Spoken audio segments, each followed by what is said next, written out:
What's going on, ladies and gentlemen, and welcome to the NotBland Show. And I'm your host, Dujane Bland. And today we run it back with Richard Gadson, and we're going to talk a little bit about, what's going on in the pro stock motorcycle, what's going on with him, and we're going to talk a little NFL as well, as we've gotten into our first official week one of preseason where all the teams have played, not just the Hall of Fame game. So a lot of cool stuff that have happened over the last, week or so with training camp and these games.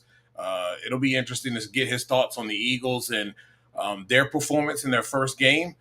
Some people that stood out to him as well. And man, we want to thank our sponsor, Drag Race Bracket Bonanza. It is Bracket Bonanza week, so it will be time for you guys to get your mind right, pay attention to what's going on this weekend, and get your brackets in and see if you can get a W.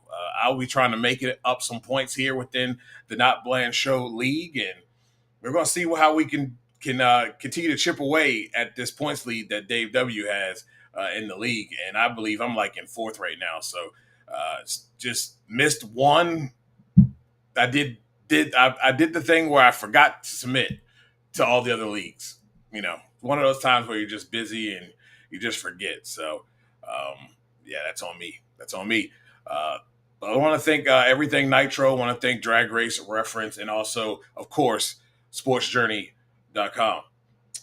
And we will go to commercial break and give you an opportunity to see if you have yet to not sign up. We'll give you an opportunity to see how you can do so, and we'll have the show code that you can enter into the show at the bottom of the ticker. And we'll have Richard Gadson right after that. Drag racing fans, check out Drag Race Bracket Bonanza. It's the free, family-friendly fantasy bracket game. Now, after final qualifying at every national event, you can fill out your bracket for all the pro classes. It's free, easy to click on your picks. If you need some help, just hit the randomizer button to fill in the blanks. It's for fun, stay engaged, and pick your winners today.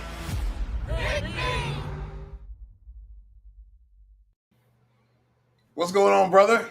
How's everything, and how's things going at the shop, man? Things are great, man. How you doing today, bro? And thanks for having me back again. Before I get into anything, though, I want to start off talking to your viewers. Guys, last week a man must know his limits, and last week I didn't know mine. I bit off a little bit more than I can chew, and what better way to make up for it than to run it back for you guys?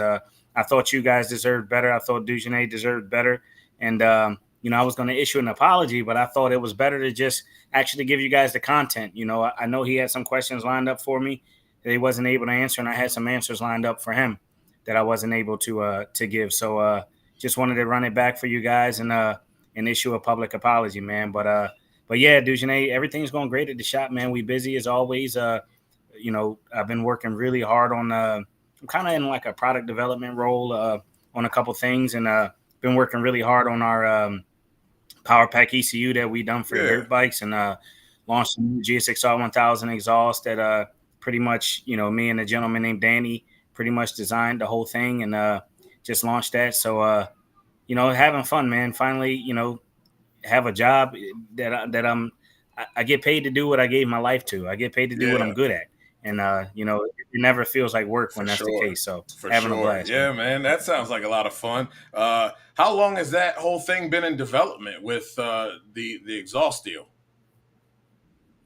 Actually, I've only had the bike about a month.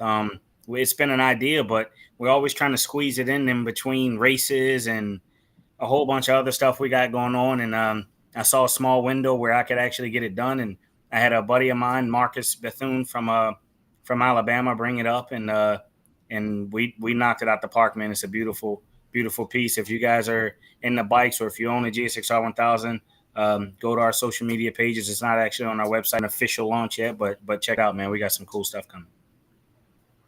Yeah, man, it's cool to see new innovative parts, especially when you're talking about motorcycles. So, yeah, man, that's cool stuff. Cool stuff. With Sonoma, there was a lot of S-talking, as they would say, and had you pretty charged up a little bit, man. Like, what exactly went down, and like, what was said? That's a good question, man. I didn't actually get to tell that. This is some of the behind the scenes things that people don't really know. You watch our interviews at the end of the racetrack, or you watch our number one qualifier interviews, and we might not get to talk about it in depth there. But basically, what happened is, obviously, it's always a rivalry between us and MSR. It's not personal. I have a super big amount of respect for Matt, his wife. John Hall is a personal friend of mine, been that way for 20 years. And Gianna is probably one of my favorite people in the class. But our team versus their team, is what it is. And me and Matt been kind of having these staging battles lately. And I made a joke at the last race. I said, man, you ever going to let me go in last? Now, I know Matt. Matt will literally let his bike run out of gas before he will go in. He's that stubborn of a human being. Like, he's not – if he's in his mind that he's going to have a staging duel, he's not going in first. So I normally play along a little bit with it, get the fans engaged, and then I'll go in when I'm ready to go in. And so when I said that joke to him last race, he came to Sonoma, and he said he walked up to me and he says, "You ready?" And I was like, "Yeah, I'm ready." He says, "I'm man, I hope you got your extra big gas tank on your bike because we can sit there all day if you want." Now, I'm sharper than I look, right? Matt Smith is never going to tell you what he's going to do. So when he told me he was going to stage last, I knew he was probably going to go straight in and stage first, but you never really can know. So anyway, make a long story short, when we sitting up there staging, how we look over at each other to see if you're ready or whatever. Well, I look at him, he looks at me, and he blows me a kiss. So no worries. So he stages first. I red light, one foul. He gets the win. We turn off the racetrack. Now, I felt this big in that moment. I felt like this big. Right. And he turns around. It's actually on the NHRA TV footage. It might be on Fox as well if they played this All-Star shootout. But when he saw me sitting over there, like trying to get myself together, he turns around and he like goes like this, and he goes and he blows me another kiss, and he's cracking up laughing. So I'm like, all right, this is just I'm not gonna piss in the cereal. I mean, what can I do? I just lost. There's not much I can say. Well, I have to go up to the tower to do my number one qualifier interview, right? This is 10 minutes later, 15 minutes later, 20, whatever it is. And to my surprise, I walk in the media center and he's giving his interview for the win of the All-Star call-out. Well, he didn't see me walk in. He didn't know I was in the room. So I'm standing off to the side, just standing there, still fuming mad now. Like, I ain't got over it. Still fuming mad, and he is just talking shit. He's just having it. I mean, he's charged up. He's having fun. He just won a big payday. It's a sponsors race. We had a little games at the tree, and, it worked.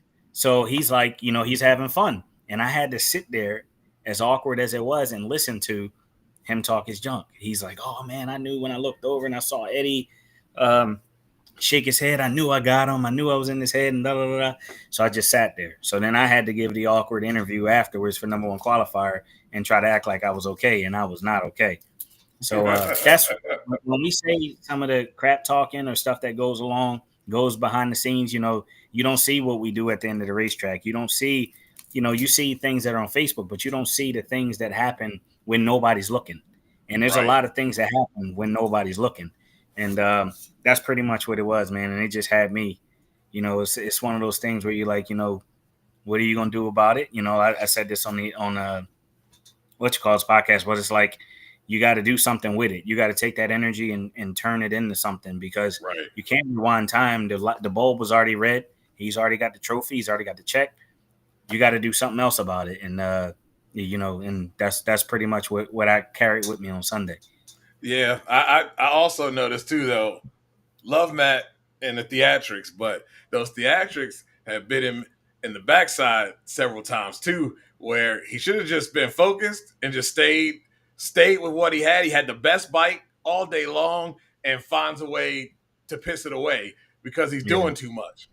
It happens to all of us. And that was my thought in that moment. I was like, you know what, man, I shouldn't have been up there messing around with him. But really, man, I was one foul. It didn't have anything to do with that. But he was, I've seen him have those kind of outcomes as well. But, he's a good racer, man. He's a 6-time world champion. That ain't by accident. That's right. He's a good racer. He's got a fast bike. They all do. You know what you're going to get from him when you go up there. As far as he's pretty much going to be green, and he's going to be fast. So you got to sneak in a little bit of a window that he leaves for you. And lately I've been, when we've been having these deals, I've been lost 4,000 in Charlotte, Seattle in the Too Fast, Too Tasty. I think it was 7,000. And I mean, it's always like this close. You know what I mean? I think I beat him at I don't remember what race. It was actually Norwalk when I went to the finals with John Hall. I think it was. I got Matt at that race after the staging duel. So, we've been going back and forth, man. Stop here. The countdown's coming up. Ain't no telling. I know, man. It's going to be a knockout, drag out for sure. Indy's going to be fun as well. You kind of had to wait your turn a little bit when it comes to this whole thing of success. You watch a teammate, Gage, having all the success, bikes running exceptionally well. Didn't seem like nothing could throw him out of the way. Was that hard for you to kind of have to watch and take the time to get to where you wanted to be at this point and get the bike where you guys wanted it to be at this point? Yeah, that was hard, man. You come into something. I'm as modest as they come. I'm as humble as they come. I feel like I know what I'm capable of, but I also know that other people are capable as well. But when you come in and you're like, I'm going to be riding for Vance and Hines. I'm watching what Gage has done. I've been watching it for the last year. I'm going to be on another bike in the same team. I'm going to be in the mix. And I was in the mix. I don't want to sound like, I finished third in points behind him and a 6-time champion. So it wasn't bad, right? But I thought that the first one would have came a little sooner. I thought that a number one qualifier, I thought low ETs and all of those things would come a little sooner. Now, when I first got on the team, I didn't really have the early numbers. I couldn't 60 foot with them. I didn't have any of the numbers, but we attributed it to the 60 foot, and the fact that we're heavy and it's just hard to recover from that. Right. Well, somewhere around the middle of the year or whenever it was, so then it was a hard pill for me to swallow. I was like, I don't understand. I have the starting line. Why don't I have the rest? Well, anyway, make a long story short, that's why these motorcycles sometimes the bikes are smarter than you. We had an issue that we have since found, obviously, clearly. We had an issue that with the motorcycle that just we couldn't play. When we went to St. Louis, the bike wouldn't even run 195 mile an hour. There ain't nothing I can do to slow it down that much. There ain't nothing Eddie could do to slow it down that much. There's just like something going on, and we couldn't figure it out. We changed engines, wiring harnesses. We were throwing everything we could at it out of desperation at one point. And it was hard. It bothered me, man, because I was like, there was a little while from Indy to really I was doing a good job racing. I felt like I was good on the tree. I was giving everybody hell. I just couldn't really seal the deal ever. Maple Grove ended up in the finals and lost to Hector Jr. It was just like it was hard to wait that long. And then you go into the winter. It's one thing to go into the winter charged up like, man, I can't wait till next year. When you go in the winter, we didn't know what the problem was still. Dang. So you're like, what's going to happen? Is it going to be more the same in Gainesville? It's not like you can go test. It's 30 degrees outside. But I got to give a huge shout out to Andrew and Eddie because they could have stopped. They could have, good is good enough. Gage is winning almost every race. They could have just blamed it on me, or they could have just said, I don't know what. We got one bike that's strong, though, at least, but they were never content. They were never happy with it. From the top down, from Terry down, nobody was ever, they didn't stay stagnant with it. They stuck with it until we figured it out. And we actually figured it out between Gainesville and Charlotte. And you see, we came out in Charlotte, and there was instantly a difference. Yeah. So shout out to my team, man. I appreciate those guys because they really put me in a position now to win, and I'm having fun with it. Yeah, man, it has been awesome to see what I always knew that was there, and this kind of goes into my next thing. We kind of touched on it a little bit last week, but I tell you, it really irritates me, and I understand some people don't always watch everything and don't watch all of bike, but if you get a guy that comes into your series, you should at least educate yourself on their priors and what they have done. And I'm not talking about skim over it and read somebody else's article and let it tell you about what they did. I'm talking about actually going and kind of looking at video, there's plenty of YouTube videos out there about what you have done coming into here. And do you feel like sometimes like the questions are like you're some kind of newbie that just got on a bike yesterday, and that's not the case at all? No. Yeah, that I've always have to tell myself, we all human beings. Like, we race, and we're all human beings. I got a different respect for football players and basketball players. It's always in the news, and you read these articles, and it's like you can't defend yourself against the masses. You can tell your buddy or the person you're standing next to that you can talk to, but you can't tell the masses. So yeah, it would kind of bother me a little bit. When you see or hear certain things, especially when it would be like, well, they got this, his bike is the same, he should be when he makes a lot of mistakes. One guy said some stuff on social media, man, it's on my page. I never deleted it so I can go back and read it, just as a motivation. But, when people don't know any different, they don't have anything else to think. But, it kind of I don't want people to praise me for anything that I don't deserve. I don't expect everybody to notice every detail. It was just more so the fact of the matter that the automatic thing was that I was just goofing off and messing up every run, and that's how I lose, or else I should be winning. That kind of got to me a little bit. As far as people who don't know what I did prior, to some people, you're only as good as your last race. You're only as good as your last run. And I'm okay with that, man. I'm okay with that. I've never been a guy that screams from the mountaintops, "Hey, look at me, look what I did." If you know, that's cool. I appreciate it. If you don't know, I just want to show you. And that's pretty much where I'm at right now. I get that. I from a media standpoint, and I thought Josh Hart did a good job. I want to say hi to Blake and Gary. Thanks for tuning in, guys. And we're doing great tonight. Josh Hart on the Power Hour last week kind of threw some things out there about media members. It's one thing to be critical. And look, man, when a guy is struggling, and you see consecutive weeks, he's thrown 1 to 2 interceptions every single game. I don't think you need to say it and say how bad they're doing when we can all see how bad they're doing. They know how bad they're doing. And then piling on or saying, "Hey, man, that guy can't even hit the broadside of a barn." Like, they already know how bad they're doing. I mean, I'm all about, I'm all about pointing out the fact that people are struggling, but I also go, especially when it comes to both racing and football, I have taken the time to talk to different people. I now have contacts that I can really get into the technical things about racing. And then it gives me an understanding of why this individual is struggling. What are the other outside things that are doing? Like with a quarterback, it may be his footwork. It may be the fact that he's looking down at the pressure and not allowing himself to go through his progressions because he's panicking in the pocket over something that may not even be there. There's different ways. There's ways to go about and emphasize why a person is struggling. I don't like a broad statement, trying to be cute and talk about whether somebody's struggling or why they're losing. Let's go and get a little bit deeper into that and do some research, or if let the fans know why are they struggling. We can see it. Tape don't lie. You know what I mean? Yeah, no, that's I try to be fair. I understand that media, their job is to make news out of this stuff too, right?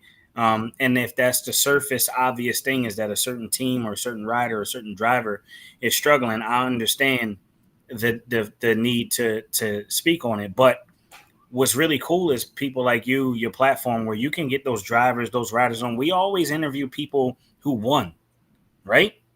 Yeah. Let's interview the people who really having a rough time, and then give that context, because the fans, they don't know what we struggle with. They don't know that something's wrong with the bike. They don't know that, like in Sonoma, you look at people, Chase Van Sant, first round, he had an 052 light.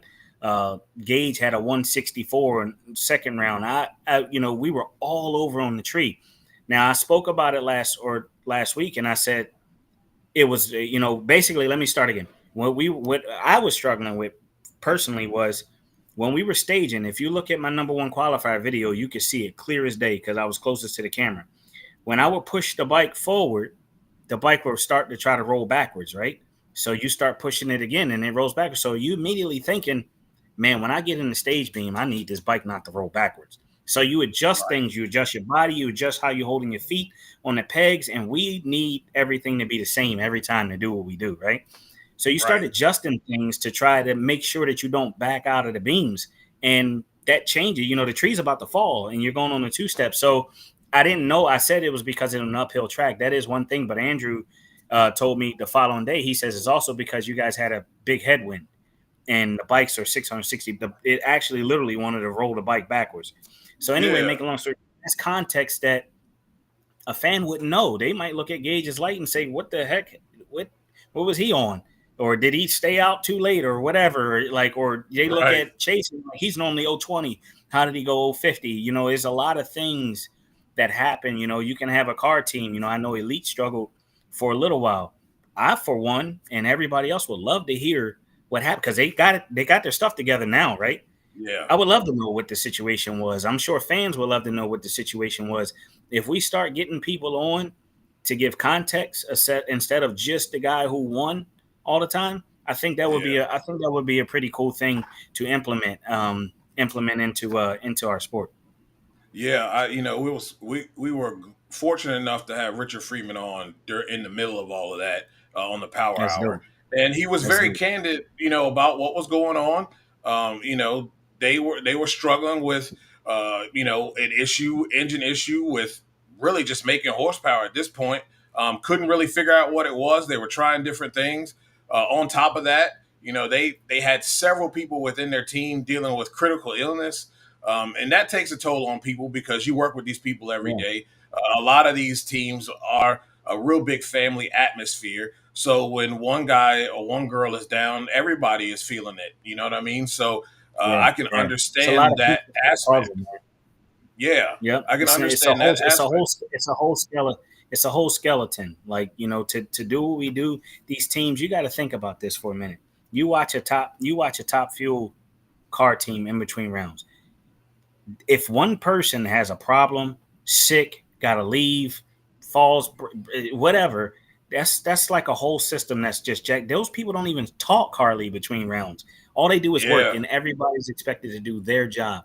And it's like that. It trickles down all the way down to sportsman classes or whatever the case may be. So it's a lot of pieces to these puzzles, man. The rider is the one that gets to go up there, pop the clutch, go to the end of the racetrack and celebrate and get the interview. But it's really a lot of people that got you to that point and put you in the position to win. So, I can completely understand if they were missing team members, and some other things. But I think that's the cool part about you guys' platforms is that's the context people need. That's one of the contexts that people need. It's just to find out a little bit more about what goes on behind the scenes, good and bad. Yeah.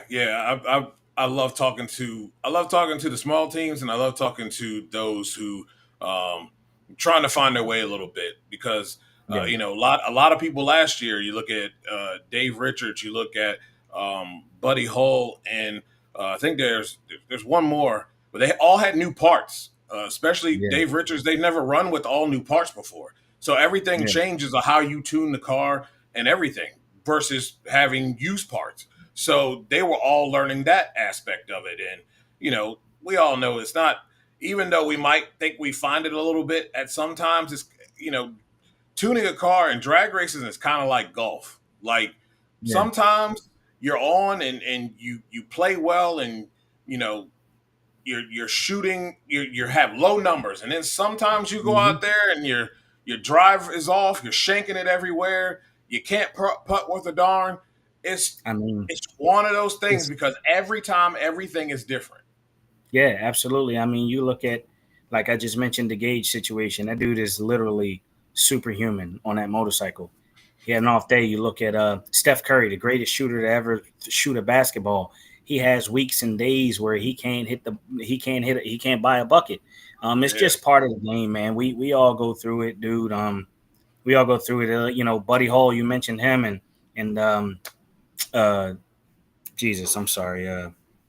Who else has been having body problems lately, blowing bodies off? Uh, Skag. it, Daniel yeah, Wilkerson. it was Daniel Wilkerson. I mean, look at this. These guys are. I'm sure that people don't understand how much those bodies cost. I promise you, they're not doing that on purpose. They don't mean to. It's something that's you think you do it once, change whatever you did to make it happen, and it won't happen again. But that's not really the case. Like I'm sure if they could make it not happen, it wouldn't happen. And that's why you send the cars down the racetrack. That's why you send the bikes down the racetrack. And one thing I wanted to touch on that I couldn't think of how I wanted to answer the question last week, but it's important to me that I do answer this question. And if you had something else in line, just hold that thought for me.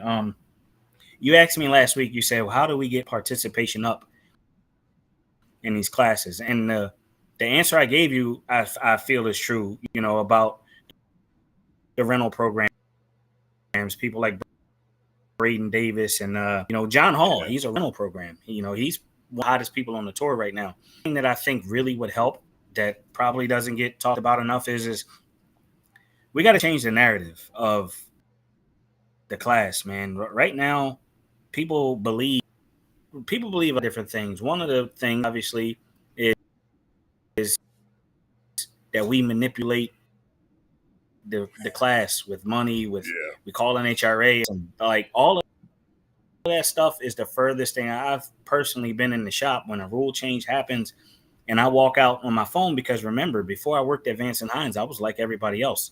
I believed all the craziness too. And I walk out the room with my phone thinking I'm ready to go talk to Eddie and Andrew. And they're like, yeah, we knew about that. We knew that was coming. And I'll tell Eddie and he's like, what? And I'm like, wait, this your first time hearing this? I thought you guys like pulled the strings on all this stuff. But that's not really the truth, but that is a narrative that's put out there. And Vance and Hines, they don't really address much. They just kind of let things be. But my opinion is that it hurts the willingness of people who are on the outside who don't know what to believe. They don't have a contrast to it. They reading this, they seen it has been pushed for so long. They think that, man, I ain't going in that class. I ain't no way Vance and Hines going to control how fast I go.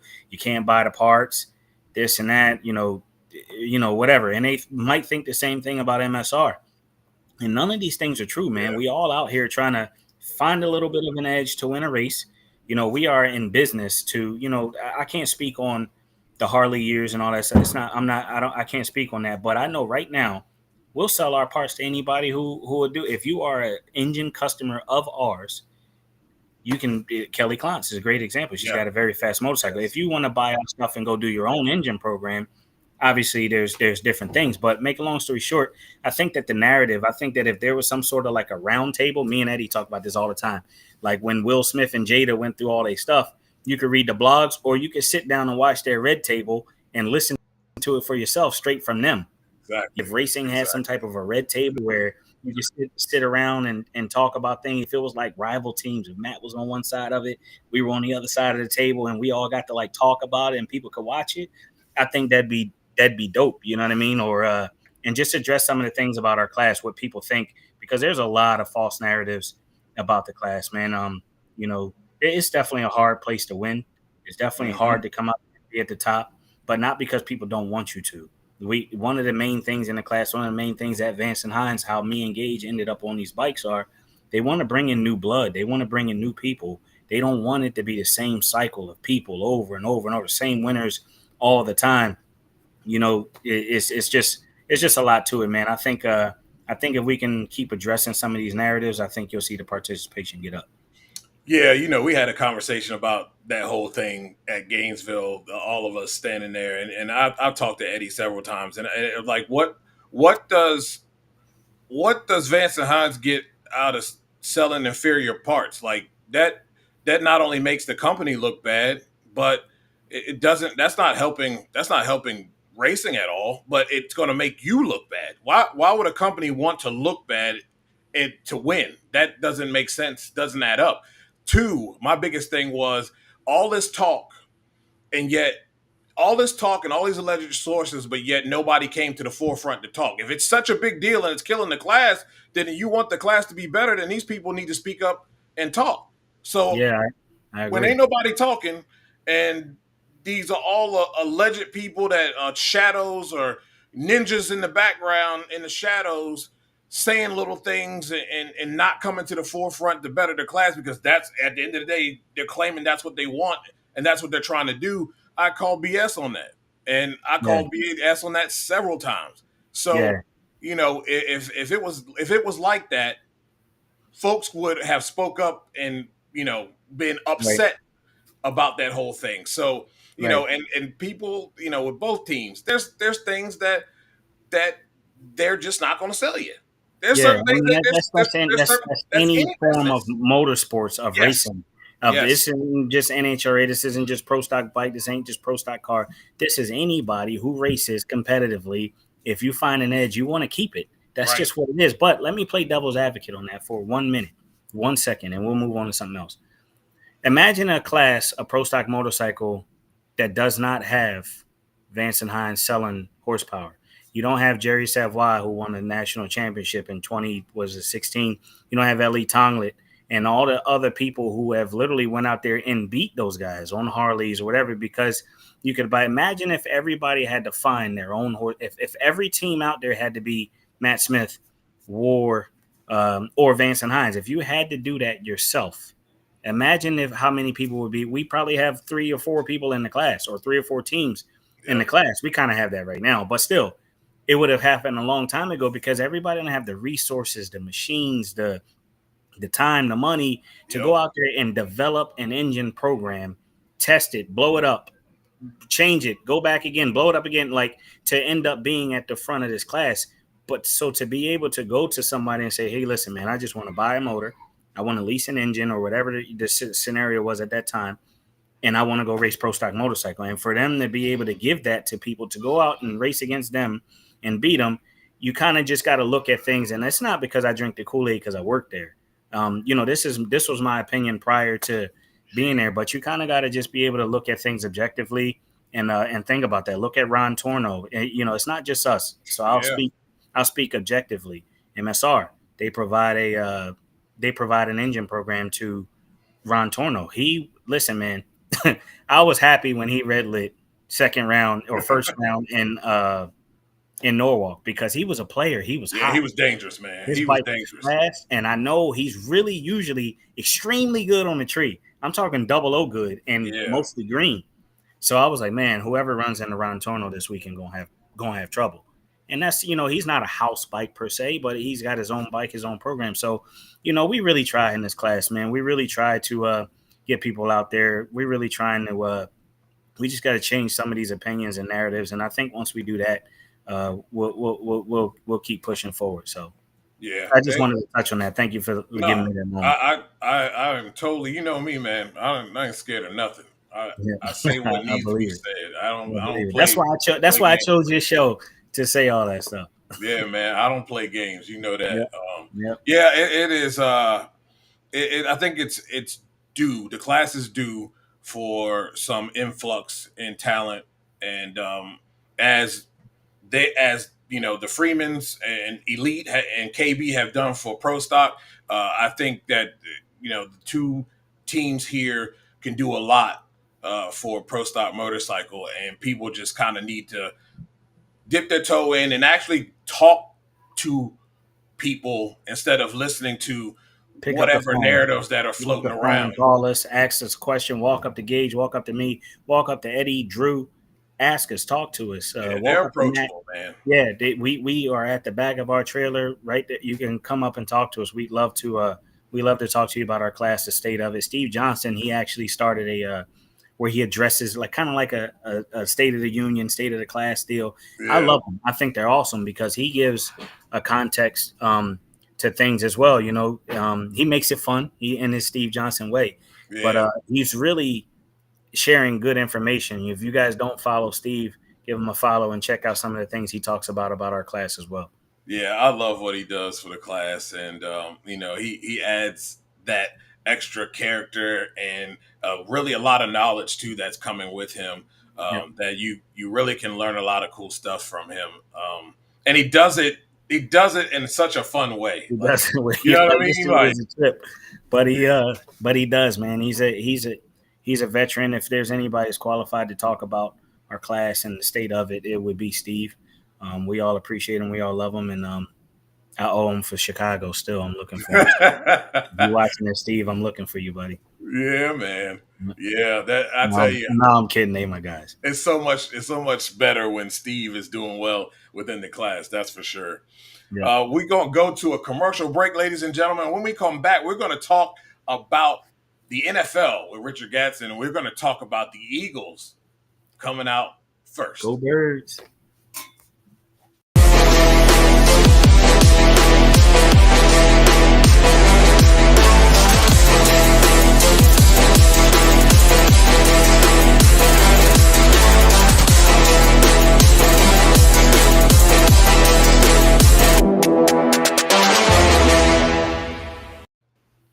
Talking Funny Cars with Buddy Hall. We'll be back soon. It looks like Buddy is on the list still for Brainerd. I have not heard anything from him that would say otherwise.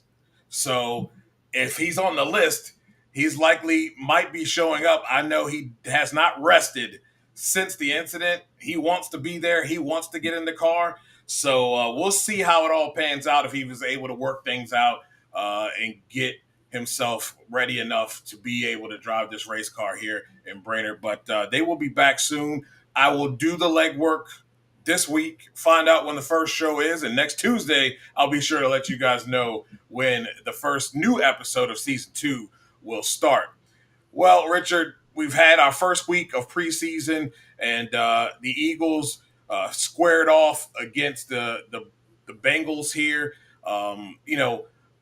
What were some takeaways for you? I'll say mine right out of the gate. Will Shipley looked very nimble and shifty in his debut there. 7 carries, 48 yards. And then, you've got A.J. Dillon being a part of this thing as well. Looks like that backfield's going to be a problem, not just because of the ability to run the ball, but they've got some pass catchers in the backfield that we haven't seen since the likes of, a few other guys that have long gone, but they haven't had this ability to have 2 or 3 pass catching backs out of the backfield in a while. Yeah, I think that's a really good observation. I was actually telling somebody that the other day. I was like, I feel like that's a trick that's in the bag that we haven't even unleashed yet. And I just think that really makes the team even that much more dangerous. But what I took away from week 1 from the first preseason game was we didn't play our starters at all, right? So what I saw was, as good as they looked, it's the quarterback, the running, as good as they looked, it made me realize that schematically we are really just that good. I don't know if the player himself is as big of a deal. It helps that we have great players too. Yes. But schematically, man, we really got a good thing going on. Because I just think that the way we call plays, when we call them, the design of the plays, I just think that we got a really well-rounded team. And one thing that was last year that people, you talk about a lot of the people we lost, and my mind just kept saying, do you know how good some of the people on the bench are on our team? We were so deep that it's just kind of like these guys aren't stupid. They let go of people, not because we wanted to, but because we got people waiting in the wing that are ready to be star players. I mean, we had Fletcher Cox, who knew Jalen Carter was like, he was okay with retiring because he knew, man, y'all got a monster in Jalen Carter. Yeah. So, I think we look really good, man.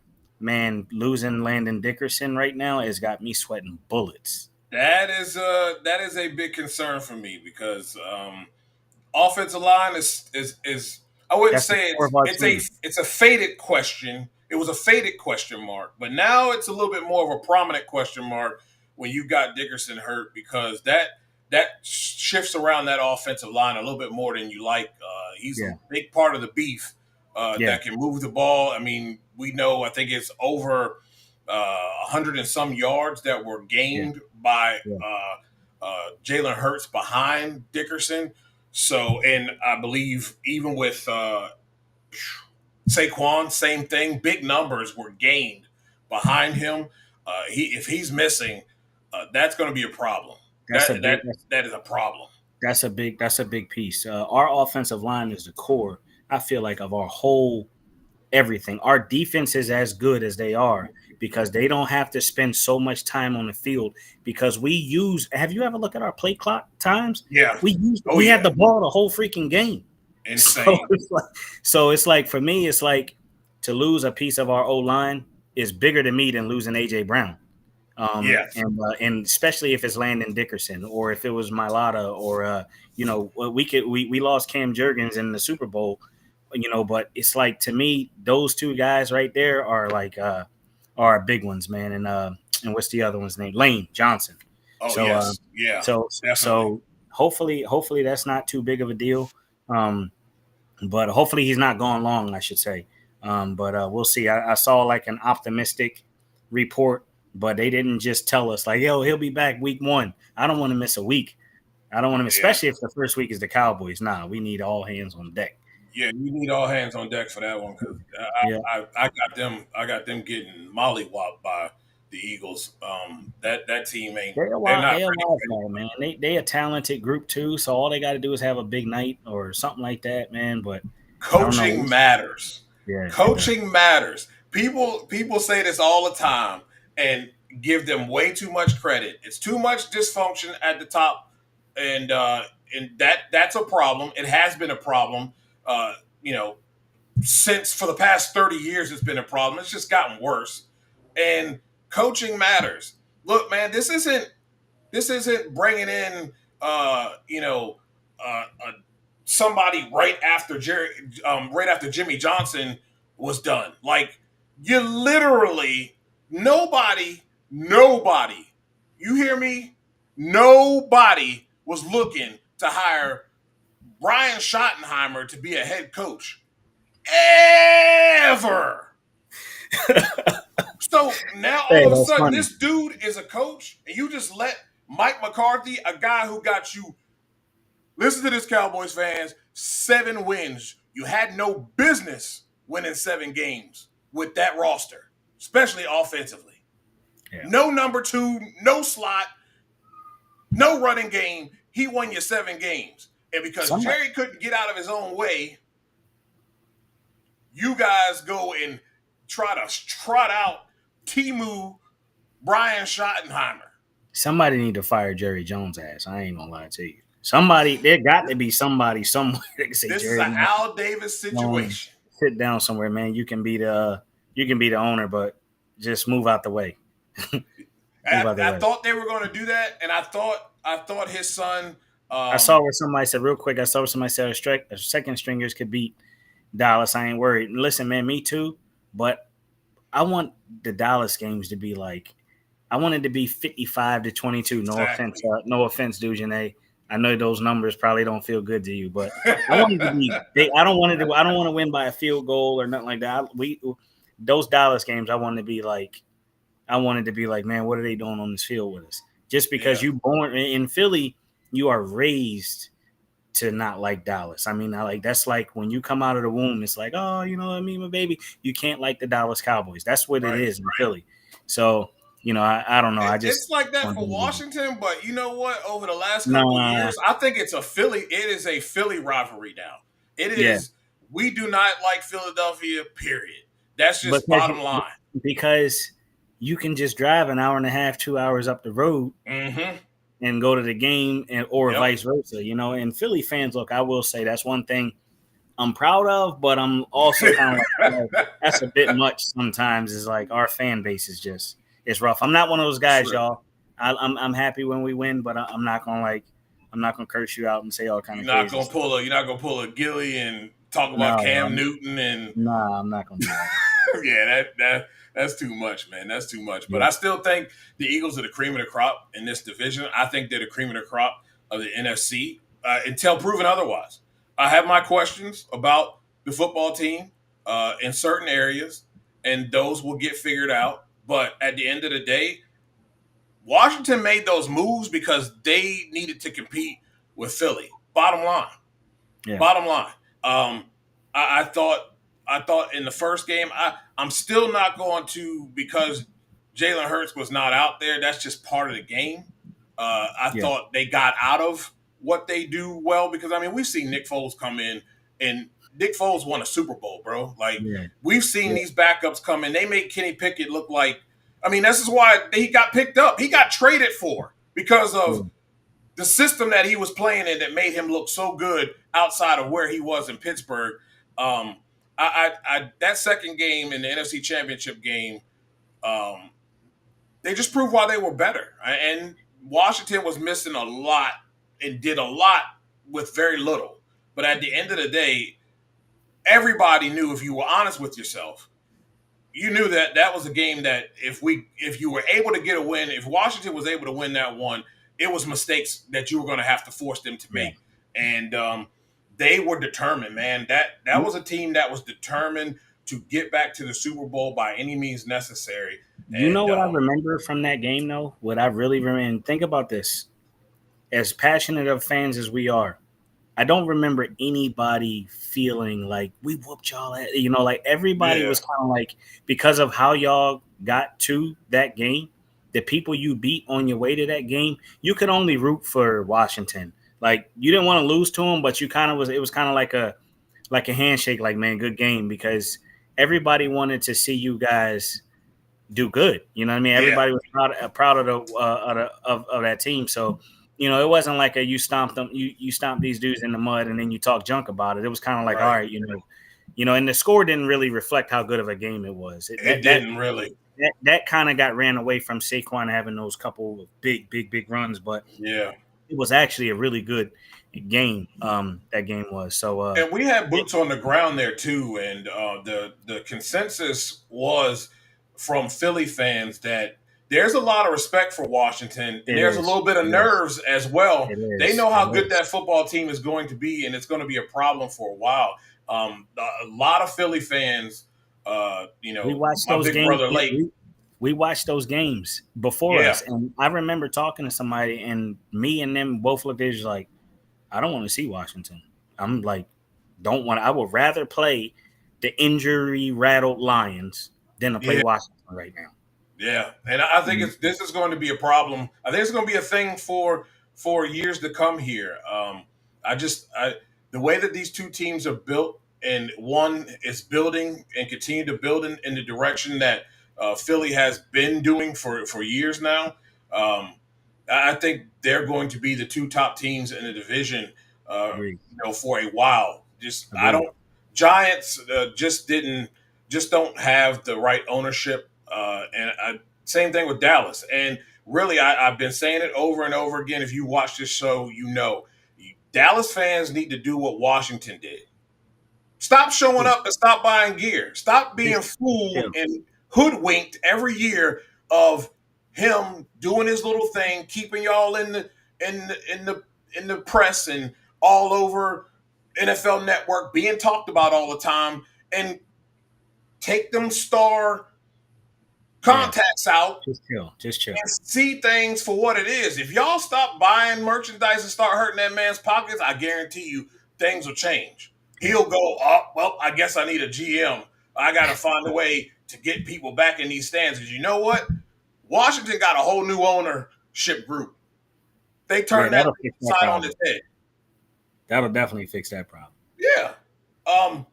Talking about the Giants, though, I'm not a fan of where Jackson Dart was drafted. I thought that was a huge reach. I mean, it shows the competency of the group over there, general manager, coach, the whole nine.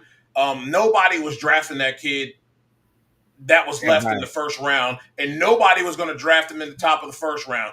You would have gotten him, no problem, but you wasted draft picks to trade back into a first round for a guy. I don't really think he's a second round pick, but given the division of college football that he comes from, the amount of starts that he had, Lane Kiffin being part of his maturation process, that preseason game, I have to say, I like the footwork.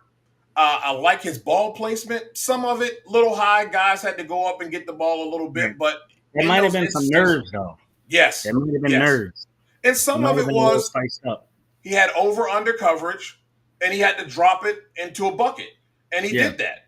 Kept it out of the reach of the underneath guy and kept it just high enough to where his guy can go up and take it without the guy from behind undercutting and taking the ball away. So I thought he made some really good throws.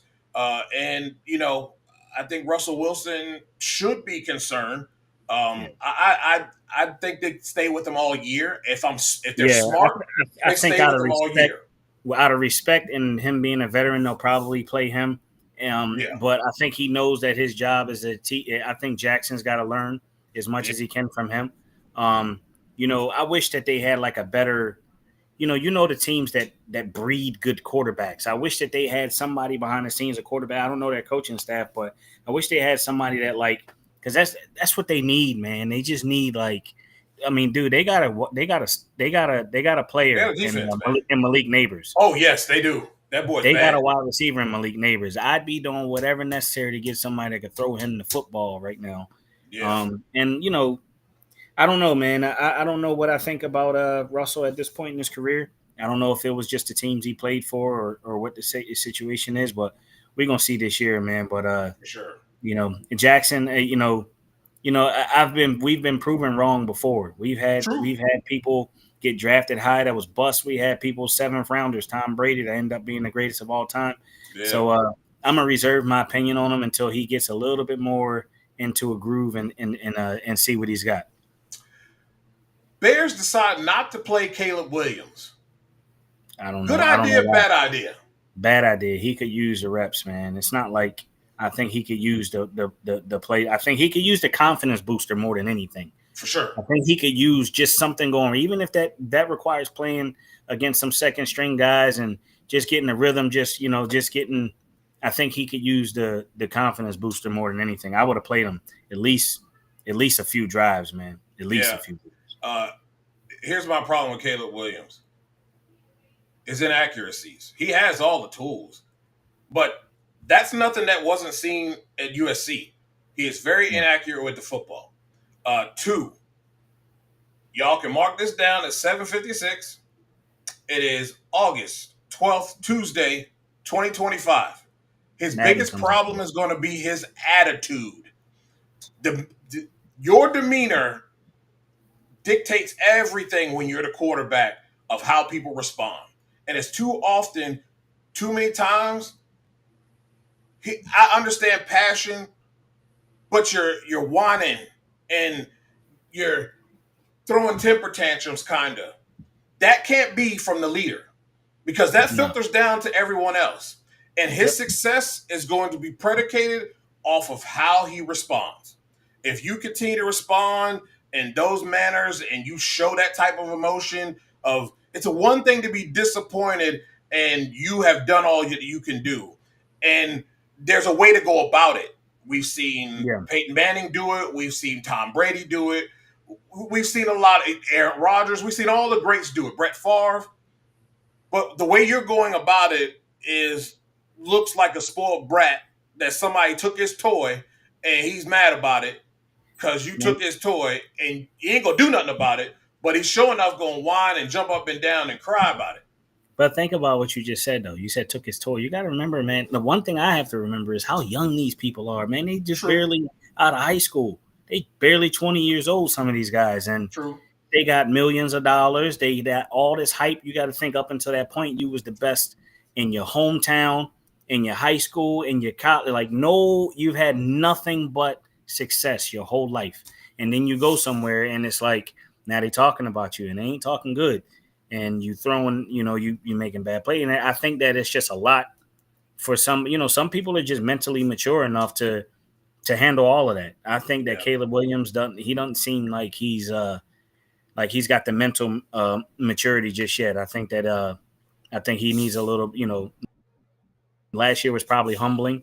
So we'll see if this year, if he's now that video we saw of him being upset, that is in practice. Yeah. So maybe that's a lot. And he seemed to be upset with himself. I'm So talking about games last year I'll that I've seen him. That's my oh yeah, reference. games last year. Yeah, that was. I think that was a culture Yeah. shock for him. I think he thought I'm great to come out. I'm great to be rookie of the year. I'm great to be the baddest dude out here. I'm going to show everybody. And it didn't go that way. Last So one before I let we'll see. last one before I let you get out of here. The Detroit Lions lost 2 coordinators, 2 good coordinators. They hired from within. They've done this before.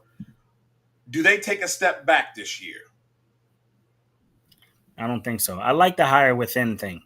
When you lose coordinators like that, I like the hire within thing because nobody forgot.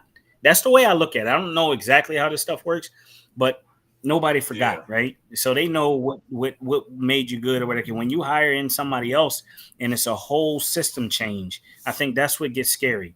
But you hire within, that person knows the personnel, that person knows what worked, that person so you're keeping the players on the same program that they were, theoretically, right? So I like the hire within thing. I think they'll be good. They get Aiden back. I think that to get that close the last 2 years, they got to be some hungry dudes, bro. I think that just sheer willpower and I think everybody just wants it so bad. I think they a player this year just as much as they were last year. I got them winning at least 12 games. Again. I like that. And before you go, I know you said that was the last question. Shedeur played his ass off last week. He's still number 4 on the depth chart, but shout out to him for playing good last week, man. I need to see that from him, and I got to see a little bit more from Cam Ward. Yes, too. definitely got to see. I'm nervous about that kid. I really am. Got the intangibles. To me, he reminds me of Anthony Richardson. Has all the intangibles. Big kid, big arm, very raw, and they didn't do what they needed to do with him in Indy to bring him along. And if they don't do what they need to do with him in Tennessee, you're going to see the same thing you saw from Anthony Richardson from him. He's going to look bad. So I'm hoping that they do this the right way and bring him along the way that they need to, and so he can have success. So that's going to be super important with everything. And college football is in 2 weeks, Gary, and I'm looking forward to all of it. It's going to be a blast this year. Looking forward to seeing how the dogs do. I'm looking forward to seeing how LSU does. What we're going to see from Clemson.